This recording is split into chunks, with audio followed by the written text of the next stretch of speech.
Hello बच्चों, क्या हाल चाल है? सब ठीक ठाक ना? आज आपके लिए लेके आए हैं इलेक्ट्रोस्टैटिक का पार्ट 2 और यहाँ पे हम डिस्कस करने वाले हैं काफ़ी दो इम्पोर्टेंट टॉपिक, जिसका नेम है, पहला तो होने वाला है बच्चों कूलम्स लॉ और दूसरा होने वाला है इलेक्ट्रिक फील्ड इंटेंसिटी। तो बच्चों नोट ये करो कि इसके पहले जो मेरा #1 टॉपिक है इलेक्ट्रोस्टैटिक का चार्ज के बारे में, वो देखना बहुत ज़्यादा इंपॉर्टेंट है। अगर वो देखा है तो वेलकम है आज के लेक्चर में, नहीं तो पहले जाके वो देखिए, इसके बाद इसको एंजॉय कीजिए। तो हम आज डिस्कस करेंगे सबसे पहला इंपॉर्टेंट टॉपिक्स, तो उसका नेम है कूलम्स लॉ। क्या नेम है उसका? Coulomb's law. Okay okay. तो कूलम्स लॉ ने सीधा सीधा ये बताया था कि दो चार्ज है। कितने चार्ज? दो चार्ज है जो आपस में रिपल कर रहे। क्या कर रहे बेटा? रिपल कर रहे बेटा या बच्चों, ठीक है। तो दोनों चार्ज क्या कर रहे हैं? आपस में रिपल कर रहे। तो उनके बीच का फोर्स का अट्रैक्शन बताया था हमने। सर कैसा? तो देख लो ऐसा। तो एक काम करते, थोड़ा सा कूलम्स लॉ को उधर डिस्कस कर दे ताकि इधर इक्वेशन आ जाए, हम आगे बढ़ सके। तो चार्ज डिस्कस करते हैं, जुम्बारे जुम्बारे डुम्बारे, बड़े बड़े चार्ज आ गए होंगे पास। अच्छा, तो कूलम्स लॉ ने बोला कि जो पहला चार्ज है उसमें एक फोर्स लग रही है, वो फोर्स है F12। कितनी फोर्स है? F12। और जो दूसरा चार्ज गिवन है उसमें है F21। क्या है इसमें? F21। और कूलम्स लॉ ने ये बोला था कि ये जो चार्ज है इनके बीच का एक डिस्टेंस है। क्या है? इनके बीच का एक डिस्टेंस है, वो डिस्टेंस है R। कितना डिस्टेंस है उनके बीच का? डिस्टेंस R है। और उन्होंने बोला कि अगर ये चार्ज है तो इसको नाम देते थे Q1, इसको नाम देते थे Q2।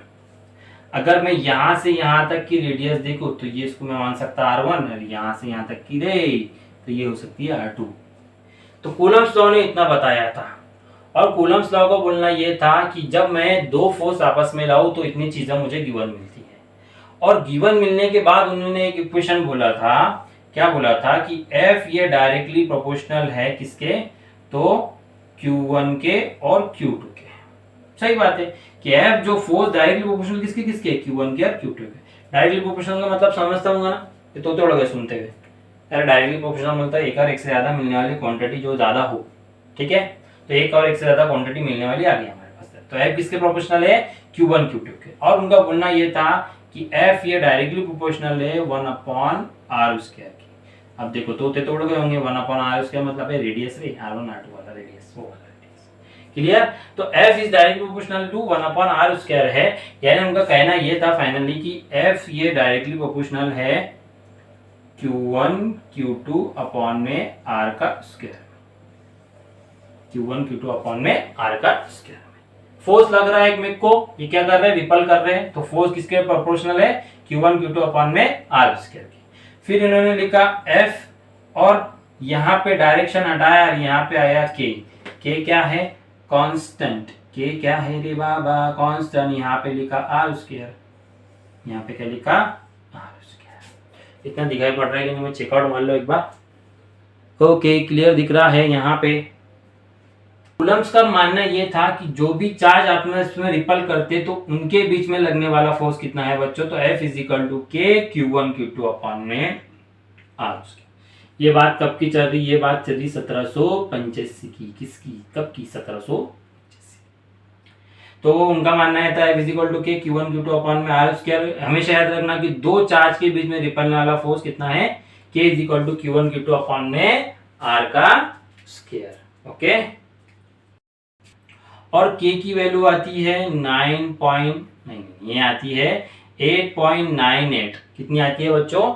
8.98 इंटू 10⁻⁻⁹ न्यूटन पर मीटर स्क्वायर होलो में आता कूलम। क्या आता? कूलम्स। क्या आता है? कूलम्स। अब मैं देखो कूलम्स आ गया मतलब दो चार्ज यानी कि स्क्वायर लिख देता खत्म। यानी कि क्या आ गया टोटली फाइनली? K = 8.98 10⁻⁻11 न्यूटन पर मीटर स्क्वायर कूलम स्क्वायर। ये क्या है? ये K डिस्टेंस नहीं है, ये K कांस्टेंट है। जैसा G मिलता है ना 6.67 इंटू 10⁻⁻11 न्यूटन पर मीटर स्क्वायर kg²। तो ये वैलिड था ग्रेविटी के लिए। तो ये किसके लिए वैलिड है? ये वैलिड है चार्ज के लिए, किसके लिए? चार्ज के लिए। क्लियर? ये बात समझ में आ रही है? ओके।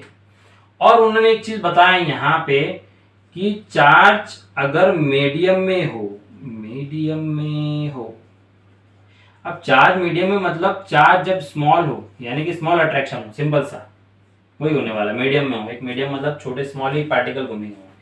इसकी बात समझ लेना कि चार्ज जब मीडियम में हो, स्मॉल में हो, तो उनका एक फार्मूला बोला कि वहां पे लगा दो 4πe0, 4πe0। सर E0 बोले तो ये होता है क्या? ये होता है इप्सिलॉन। क्या होता है ये? इप्सिलॉन। क्या होता है ये? इप्सिलॉन।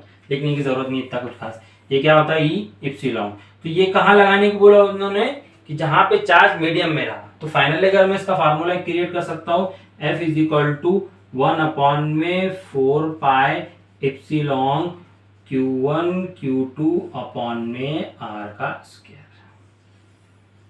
ये बन गया एक फार्मूला।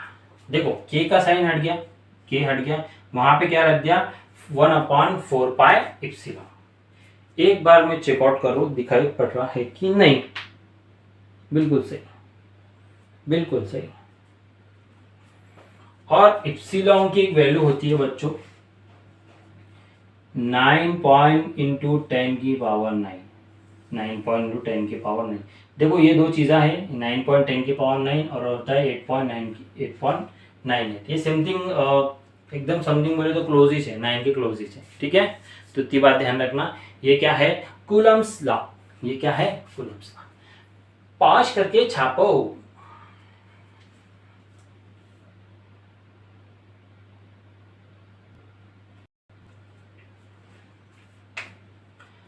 छाप दिया? ओके, छाप दिया सर हमने। एक चीज और, हमने चार्ज के बारे में बात करी पूरे। तो यहाँ पे एक और नोट कर लेना, मैं एक एक्स्ट्रा में चीज और बताता हूँ। एक होता है 1 मिली चार्ज। क्या होता है? 1 मिली चार्ज। और एक होता है 1 माइक्रो चार्ज। 1 मिली चार्ज और 1 माइक्रो चार्ज, ये 10⁻³ होती है, ये 10⁻⁶ होती है। ये चार्ज के बारे में। 1 मिली चार्ज कितने बराबर? और एक माइक्रो चार्ज किसके बराबर? 10⁻⁶ के बराबर। ये भी नोट कर लो। कर दिए?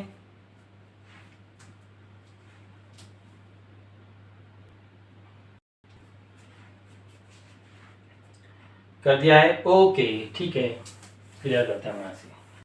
जुम्बारे जुम्बारे जुम्बारे, मैं कहाँ रहूं, मैं जहां भी हूँ है। अब हमको देखना है electric intensity. Intensity denoted by E vector, denoted by E vector. और ध्यान रखना कि ये वेक्टर फॉर्म में भी आता है बच्चों, कूलम्स लॉ। कूलम्स लॉ ये वेक्टर फॉर्म में भी आता है। देखो जैसा वेक्टर फॉर्म ये भी हो सकता है और ये भी हो सकता है ना, वेक्टर फॉर्म में दिया भी है। अगर फाइनली मैं देखूं तो ये वेक्टर फॉर्म में भी हो सकता है हमारे पास। अगर हम गिवन लेना चाहे तो वेक्टर फॉर्म में भी है हमारे पास, हो सकता है। तो इलेक्ट्रिक इंटेंसिटी पढ़ना है। इलेक्ट्रिक इंटेंसिटी किसी चीज की हमको निकालना है, कोई प्रोडक्ट की इंटेंसिटी निकालना है, तो वहां पे क्या होता है पता है क्या? हम देखो लगने वाला फोर्स कितना है, उसमें लगने वाला फोर्स कितना है। तो फोर्स कितना है यहाँ पे? F। फोर्स कितना है यहाँ पे? F। क्यू, वहां पे एक सिंपल सा हम क्या लिखेंगे? क्यू। क्यू ऐसा नहीं लिखते, क्यू ये वाला लिखते हैं। यानी कि इलेक्ट्रिक इंटेंसिटी वो है जो चार्ज को एक्सपीरियंस करती है, जो चार्ज को एक्सपीरियंस करती है। अगर कोई चार्ज इसके एक्सपीरियंस पे आ रहा है तो फिर क्या बोलेंगे हम उसको? उसको बोलेंगे सीधा सा हम इलेक्ट्रिक इंटेंसिटी। क्या बोलेंगे? Electric intensity. ओके, इतनी बात ध्यान में है? ओके, तो सिंपल सा मैं यहाँ पे एक डायग्राम लेके भी आपको कंसिडर कर सकता हूँ। अगर ये चीज़ें डिस्कस हुई होंगी तो समझ में तो आ गया होगा मेरे ख्याल से। यहाँ से समझ लो, उसको ज़्यादा इलेक्ट्रिक इंटेंसिटी पे इतना फोकस मत करो। ठीक है, ओके। इसके बाद होती है बच्चों, एक होती है electric potential denoted by V. Electric potential denoted by V. अगर कोई चीज का हमको इलेक्ट्रिक पोटेंशियल निकालना है, ऐसा लिख देता हूं मैं POTE, ताकि याद रहे। POTE potential, potential sir, potential. Electric potential किसी का निकालना है तो सिंपल तरीका है, किसी की पोटेंशियल निकालना है तो उसने वर्क कितना करा वो हमको देखना पड़ेगा। किसी चीज का हमको पोटेंशियल निकालना था, वर्क कितना देखना है वो करना पड़ेगा। तो V तो हम इलेक्ट्रिक पोटेंशियल को डिनोटेट करते, सिंपल से एक फार्मूला लिख देंगे W अपॉन में Q, खत्म। ये हो गया इलेक्ट्रिक पोटेंशियल का फार्मूला। ये क्या हो गया? इलेक्ट्रिक पोटेंशियल का फार्मूला। क्लियर है? Okay okay. और एक चीज एनसीईआरटी ऐसे भी डिफाइन करती है कि भाई ये ले लो VA, ये ले लो VB is equal to W upon में Q, W अपॉन में Q। मैं इसको VA मान सकता तो मान सकता, सर मैं इसको VB मान सकता तो VB मान सकता। देखो तरीका बताने के बहुत सारे हैं। मैं एक बीकर कंसिडर करके उसमें बहुत सारे चार्ज घुमा दो, ये यहाँ से समझ में आ रहा तो मैं वहां का कुछ चार्ज घुमा, खत्म करो। तो इलेक्ट्रिक पोटेंशियल क्या है? सिंपल से याद रखना, VA minus VB is equal to W upon में Q। V वेक्टर से भी निकाल सकते हैं हम, VA माइनस VB से भी निकाल सकते हैं। ओके, इतना क्लियर है? इतनी बात समझ में आ रही है? पॉज करके छापो रे, पॉज करके छापो रे। छापे 1 2 3 ब्रूम मिटा दो। अब ध्यान रखो, एक चीज मैं बताना भूल गया आपको, VA माइनस VB के जगह हम डेल्टा VB ले सकते और यहाँ पे एक फार्मूला लिख सकते W अपॉन में Q, W अपॉन में Q रे, ये लिख दिया हमने। तो यहाँ मिला बच्चों हमको इलेक्ट्रिक पोटेंशियल और इलेक्ट्रिक इंटेंसिटी, और हमने एक चीज देख लिया कूलम्स लॉ के बारे में।